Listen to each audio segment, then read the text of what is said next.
Ya.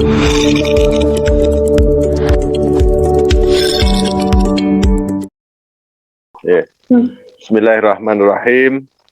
Assalamualaikum warahmatullahi wabarakatuh. Alhamdulillah wa syukrulillah, la haula wa la quwata illa billah. Allahumma sholli wa sallim wa barik ala Muhammadi wa ala alihi wa sahbihi ajma'in. Amma ba'd. Para asatid, para ustadz dan para ustadzah, terutama Bapak Muslih Bahadur, Ustadz Muslih Bahadur, serta para pimpinan Pondok Pesantren Miftahun Najah, juga Ketua Yayasan Bapak Tilasanto yang saya hormati, seluruh keluarga besar Miftahun Najah, terutama anak-anak santri baru, ya. Jadi saya akan menyampaikan singkat-singkat saja, nanti secara rinci akan kita kaji. Saya akan sampaikan di saat anak-anak sudah offline, sudah berada di pesantren. Biasanya ada pengajian rutin dari saya, sepekan sekali, tapi itu pun kadang-kadang ada halangan ya. Tapi setidak-tidaknya nanti kalau sudah masuk di madrasah, di pesantren, kita akan lebih sering ketemu. Nah, anak-anak sekalian yang saya hormati, rahimakumullah, hidup ini, kita ini diciptakan oleh Allah sebagai makhluk yang paling mulia dan paling sempurna. Jadi kita itu adalah makhluk Allah yang paling mulia dan paling sempurna. Sehingga ada ungkapan manusia itu adalah makhluk Allah yang paling sempurna. Dan letak kesempurnaannya ada pada ketidaksempurnaannya. Jadi manusia itu adalah makhluk Allah yang paling sempurna, dan letak kesempurnaannya ada pada ketidaksempurnaannya. Artinya apa? Artinya apabila dibandingkan dengan makhluk-makhluk yang lain, manusia adalah makhluk yang paling sempurna. Tidak ada makhluk lain yang lebih sempurna. Ya, dulu mungkin pernah studi tour, studi banding ke Gembira Loko yang di Jogja, ke kebun binatang. Nah, maka tidak ada di penduduk asli kebun binatang itu yang lebih sempurna daripada kita. Tapi ingat, manusia yang sempurna itu adalah yang sadar kalau dirinya belum sempurna. Jadi manusia yang sempurna itu kalau sadar, paham, mengerti kalau dirinya itu belum sempurna.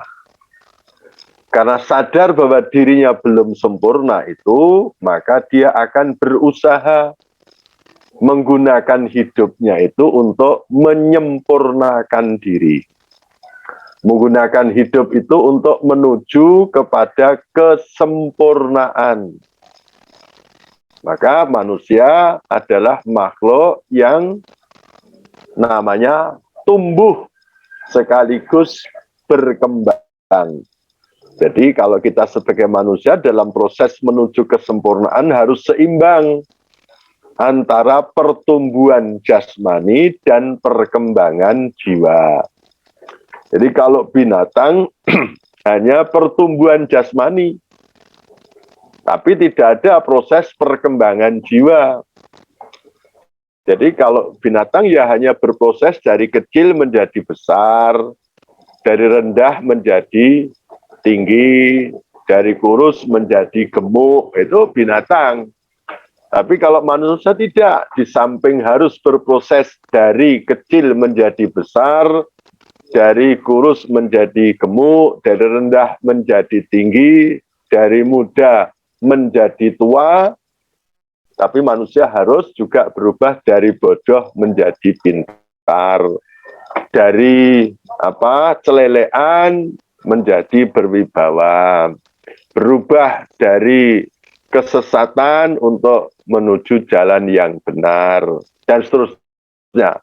Nah, apa bedanya anak manusia dengan anak binatang? Nah, otomatis di situ kalau anak binatang, selama kebutuhan jasmaninya, kebutuhan biologisnya dipenuhi dengan baik, insya Allah kalau besar menjadi binatang yang baik menurut ukuran kebinatangan. Jadi kalau anak sapi lahir sebagai pedet, kemudian dikasih makan yang baik, susu ibunya baik, dan seterusnya, kalau besar mesti menjadi sapi baik menurut ukuran persapian. Jadi kalau anak ayam baru menetas, tidak diasuh oleh induknya, dikandangkan bersama-sama dengan yang lain, pokoknya dikasih makan yang baik, diimunisasi, dan macam diproteksi, kalau besar nanti menjadi ayam baik menurut ukuran perpitian, kan gitu. Misalnya telur bebek, yang nelur bebek tapi dirami oleh ayam. Nah, nanti kalau sudah netas, 28 hari netas, dilepas, meskipun ayam yang ngerami tidak bisa berenang, otomatis anak itu akan bisa berenang sendiri. Itu binatang. Hanya saja kalau manusia beda. Kalau anak manusia lahir sebagai bayi, hanya dipenuhi dengan kebutuhan biologis jasmani, mangan wareg, nyandangi rapet, turunin nengonanget, kok ke kendaraan nek melaku cepet itu. Itu kalau besar belum tentu menjadi manusia yang baik menurut ukuran kemanusiaan. Jadi mengukur manusia itu berbeda dengan mengukur binatang. Kalau ini mau idul kurban, idul adha, ya sapi yang besar, yang gemuk, yang padat, harganya nilainya lebih tinggi daripada yang kecil. Nah, kalau manusia tidak. Maka masuk pesantren Miftahun Najah, tesnya itu bukan siapa yang paling tinggi, bukan siapa yang paling gemuk, bukan siapa yang paling besar, berat, bahkan bukan siapa yang paling cantik atau yang paling tampan. Tesnya lain, karena apa? Miftahun Najah lembaga pendidikan, bukan lembaga pembesaran anak. Jadi nanti ketika masuk Miftahun Najah, ya, targetnya bukan nanti kalau libur panjang semakin berat, semakin tinggi, semakin besar. Tapi semakin pandai, semakin bijak, semakin dewasa, semakin menjadi orang yang berkualitas. Itulah bedanya manusia dengan binatang. Oleh karena itu anak-anak yang saya cintai, sebagai orang muda ada ungkapan dari bahasa Arab, ya, ada ungkapan dari bahasa Arab, subbanul yaum rijalul ghad. Subbanul yaum rijalul ghad. Pemuda remaja hari ini sekarang itu akan menjadi manusia, menjadi rijal, menjadi tokoh, menjadi pemimpin pada yang akan datang. Jadi sebagai anak muda harus mampu untuk membidik saya besok kalau kira-kira usia 30-40 bagaimana, itu harus dimulai dari sekarang. Subbanul yaum rijalul ghad. Pemuda hari ini, remaja hari ini adalah akan jadi orang, jadi tokoh, jadi pemimpin pada masa yang akan datang.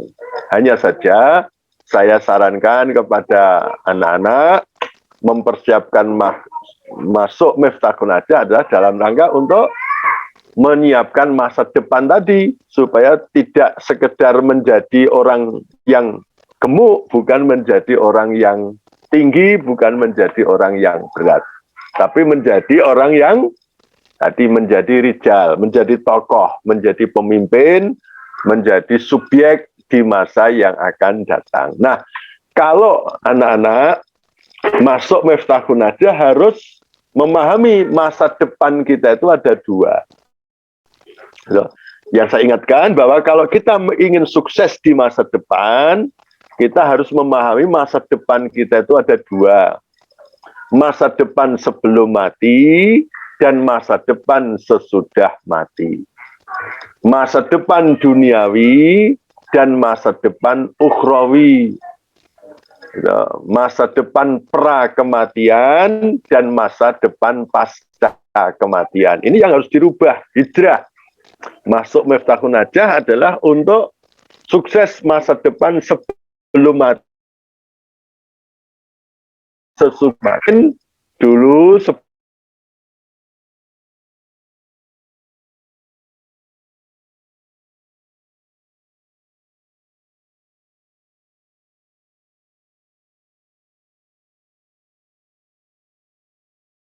masa depan kamu anak-anak. Nah, itu biasanya yang dipandang oleh gurunya, pengajarnya hanya sebatas masa depan sebelum mati. Atau coba tanya sama orang tua Anda, kira-kira besok saya ini ingin dijadikan orang yang sukses sebelum mati apa sesudah mati? Kalau sudah selesai di Miftahun Najah, kemudian saya sudah hafal Quran, sudah ngerti agama, kira-kira Bapak Ibu bangga mana kalau saya jadi pejabat apa jadi ustadz? Kira-kira bangga mana? Kalau jadi pejabat, banyak bayarannya. Kalau jadi ustadz, banyak ganjarannya. Kira-kira di keluarga Anda yang dihargai anak yang banyak ganjarannya apa banyak bayarannya? Yang dianggap sukses kira-kira yang jadi pejabat apa yang jadi ustadz kira-kira? Nah, yang jadi kiai apa yang jadi pegawai negeri kira-kira. Nah, kadang-kadang masyarakat kita itu yang dipikirkan baru masa depan sebelum mati. Coba tanya nanti sama Bapak Ibu, kalau bangun rumah, mimpi tentang rumah, yang dibangun, yang diprioritaskan, rumah di dunia yang pasti akan ditinggalkan, apa yang pasti akan ditinggali selamanya. Nah, maka orang yang beriman di Miftahun Najah nanti akan diajak untuk punya dua rumah. Rumah di dunia yang pasti akan kita tinggalkan itu juga penting. Rumah yang ada di surga yang akan kita tinggali selamanya itu yang lebih penting. Nah, oleh karena itu anak-anak, monggo di masa depan Anda itu harus diluaskan. Masa depan sebelum mati dan masa depan sesudah mati. Nah, masa depan sebelum mati itu sifatnya mungkin. Masa depan sesudah mati itu sifatnya pasti. Artinya apa? Apapun yang belum terjadi sekarang sampai mati itu kemungkinan. Jadi kalau Anda nanti jadi orang jenius, cerdas, itu belum tentu lulus. Siapa tahu mau ujian, mati. Jadi mahasiswa belum tentu jadi sarjana, kadang-kadang baru KKN, mati. Orang pacaran itu belum tentu nikah dengan pacarnya. Ya kan ada tanya sama orang tua, dulu orang yang keberapa yang jadi. Nah, jadi belum tentu orang pacaran menikah dengan pacarnya. Orang yang menikah dengan pacarnya belum tentu harmonis rumah tangganya. Kadang-kadang pacaran 5 tahun, nikah 3 bulan, bubar. Gawin yang padu, cerai. Banyak yang gitu. Dunia itu mungkin. Orang menabung untuk hari tua, kadang-kadang belum tua sudah mati. Belum mati sudah komplikasi. Itu dunia. Jadi apapun yang sekarang sampai mati itu harus mungkin. Tapi namanya mati itu pasti. Hidup lagi sesudah mati itu pasti. Adanya surga dan neraka itu pasti. Ya. Masuk surga itu bahagia, masuk neraka menderita itu pasti. Kalau di dunia itu spekulatif. Belum tentu orang yang makan di restoran mewah itu lebih nikmat daripada di pinggir sawah. Belum tentu orang yang rumahnya mewah megah itu keluarganya lebih harmonis daripada yang sederhana. Masuk istana belum tentu lebih bahagia daripada yang di penjara. Maka Nabi Yusuf lebih suka masuk penjara ketimbang masuk istana yang tidak sesuai dengan hati nuraninya. Jadi dunia itu mungkin. Maka anak-anak, mari kalau kita punya cita-cita dunia dan akhirat, caranya gimana? Caranya dalam surat Al-Qasas ayat 77. Nanti dibaca surat Al-Qasas ayat 77 itu Allah membimbing kita. Wabtaghi fima atakallahu darul akhirah wala tansa nasibaka minad dunya. Jadi kita itu oleh Allah disuruh sungguh-sungguh mencari akhirat yang pasti, tapi jangan kau lupakan dunia yang mungkin. Ya, kejar yang pasti, jangan melupakan yang mungkin. Mencari akhirat, tapi tidak lupa dunia. Jadi kalau dunia simbolnya bayaran, akhirat itu simbolnya ganjaran, maka anak-anak harus cerdas. Sak polah tingkai wong iman, bismillah golek ganjaran, ning ora lali nampa bayaran. Sing penting hidup sekali itu ganjarane kathah, bayarane turah.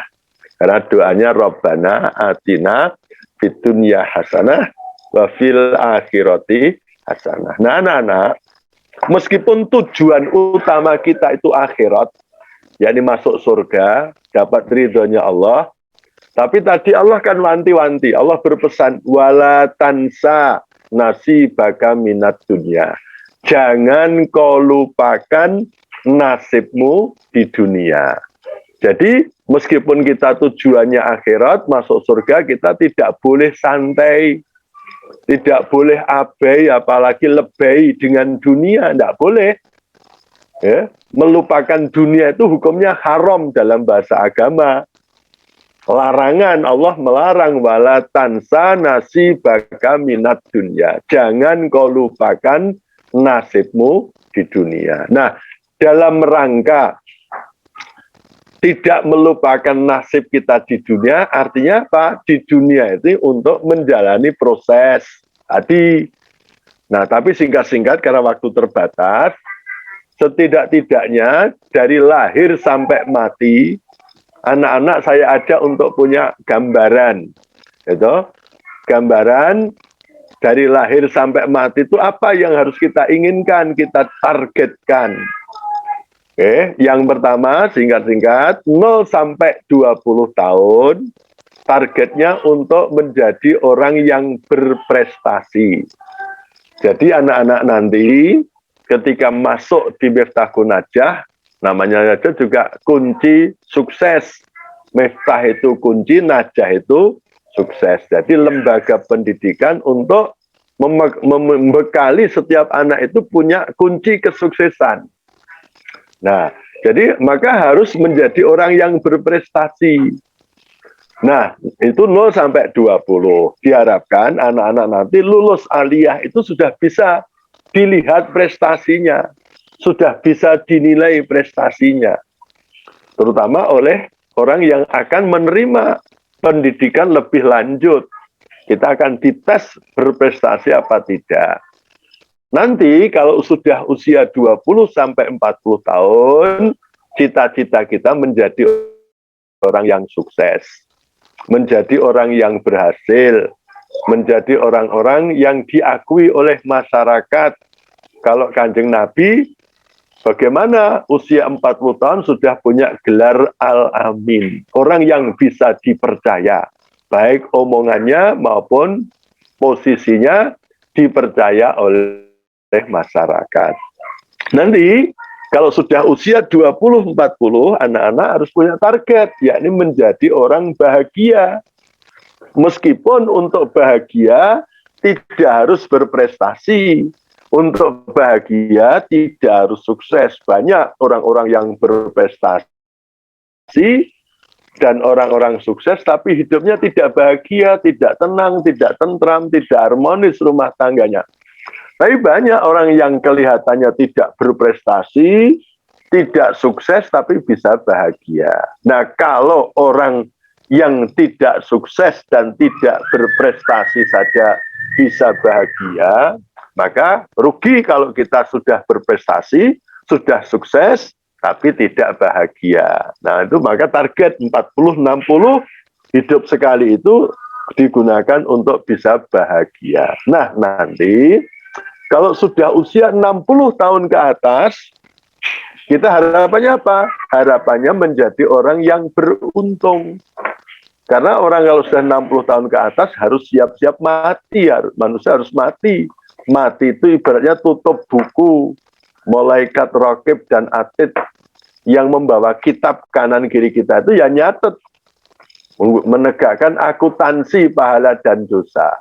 Nah, bagaimana kita nanti kalau mati sewaktu-waktu, ketika tutup buku, saldonya saldo positif, beruntung, tidak sekedar impas, apalagi menjadi orang yang rugi.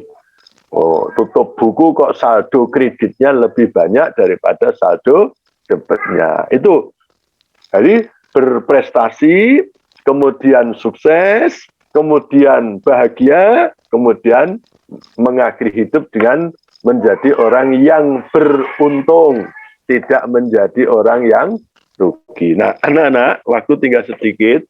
Prestasi apa yang nanti akan dibina di Miftahun Najah? Miftahun Najah punya 3 program, mengantarkan anak-anak punya 3 prestasi. Yang pertama apa? Prestasi hati. Yang kedua, prestasi otak. Yang ketiga, prestasi otot.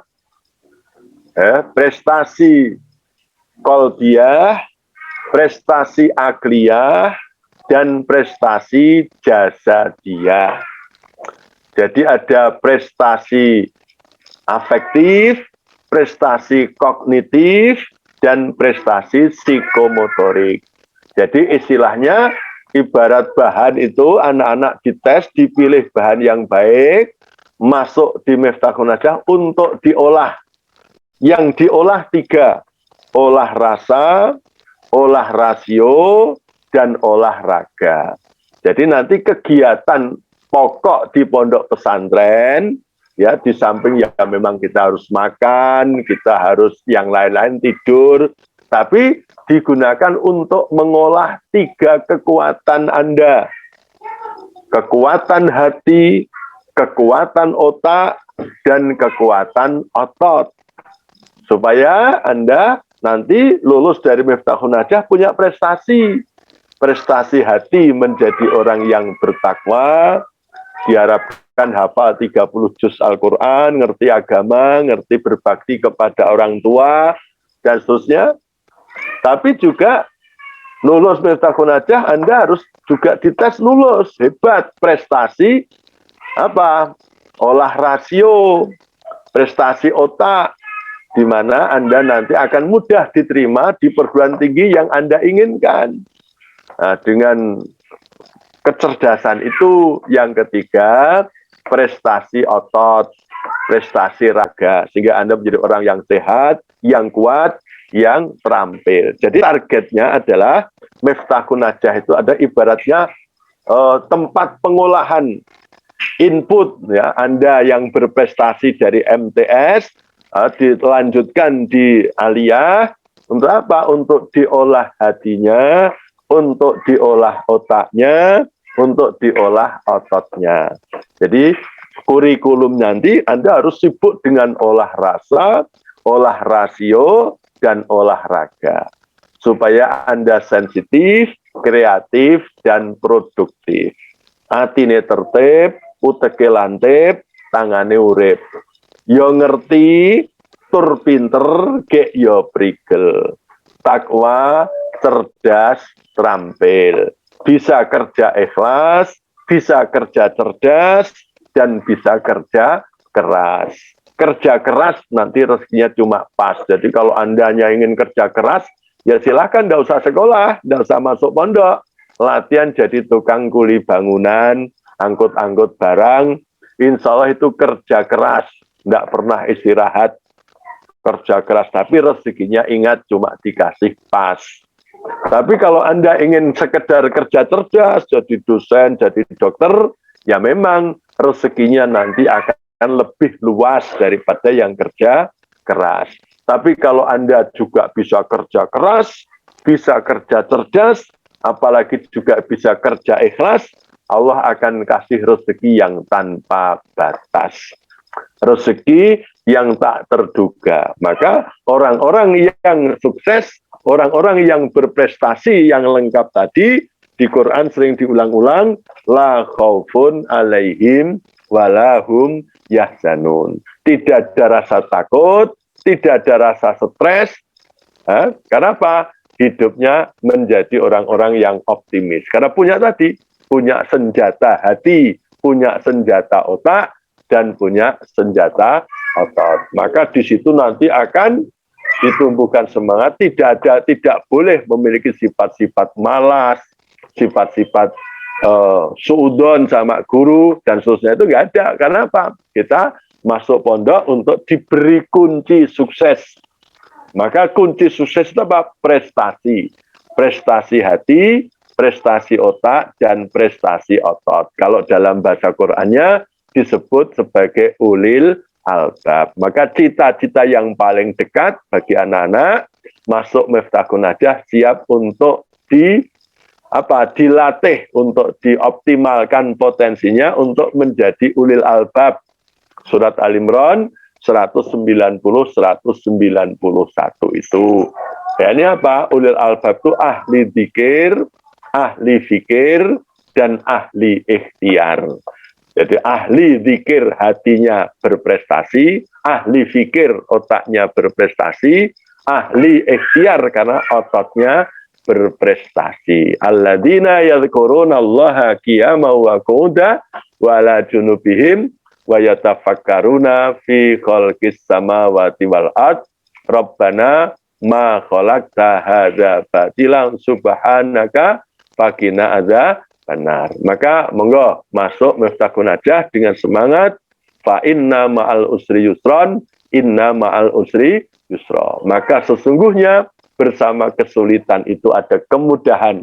Sungguh bersama kesulitan itu ada kemudahan. Jadi Anda nanti di pondok tidak diajak berleha-leha, tapi diajak bersulit-sulit.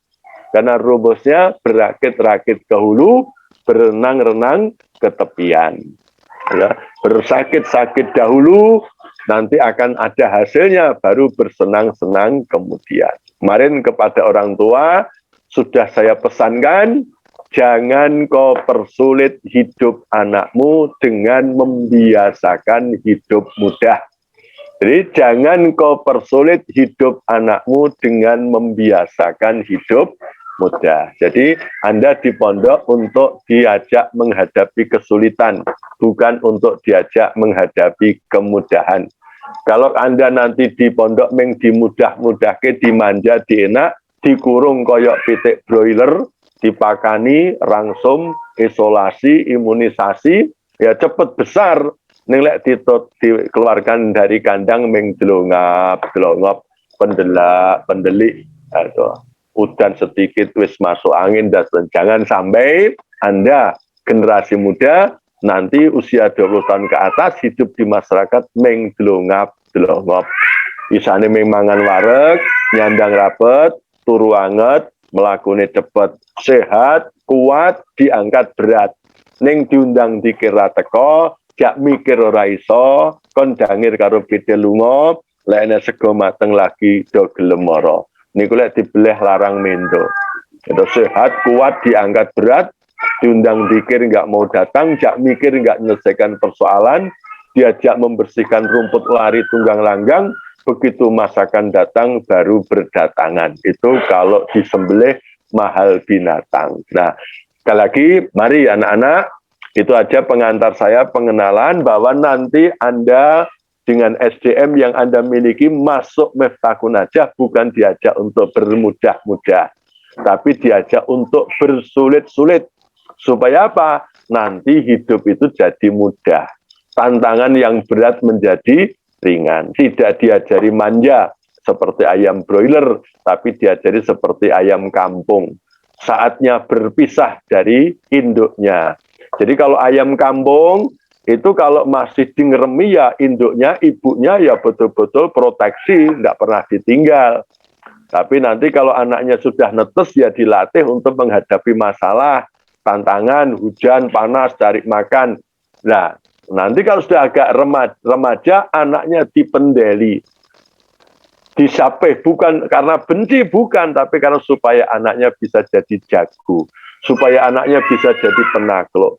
Jadi malulah kalau sudah SMA, sudah usia di atas 15 tahun, kok kalah dengan ayam yang baru usia 2 bulan atau 1 bulan. Ya, masuk wis gede kok sik turu karo ibuke. Sudah waktunya kita itu menjadi perintis, bukan jadi pewaris. Jadi pelopor, bukan jadi pengekor. Jadi penggerak, bukan menjadi penggertak. Menjadi anak yang luar biasa, bukan yang biasa di luar. Malu kalau usia di atas 15, masih mbok-mboken, masih seperti ayam yang baru netes. Nah, kita sudah waktunya siap untuk belajar mandiri. Itu saja anak-anak yang bisa saya sampaikan. Mudah-mudahan nanti masuk Miftahun Najah dengan sikap yang lebih dewasa, lebih paham bahwa saya di Miftahun Najah untuk latihan menjadi manusia hebat, bukan menjadi manusia manja, bukan seperti ayam broiler atau ayam potong yang hanya umurnya sebentar, dimanfaatkan, disembelih, harganya 40.000 per kilo. Kalau kita nggak laku disembelih. Itu saja, banyak kurang maaf. Billahi taufiq wal hidayah. Wassalamualaikum warahmatullahi wabarakatuh.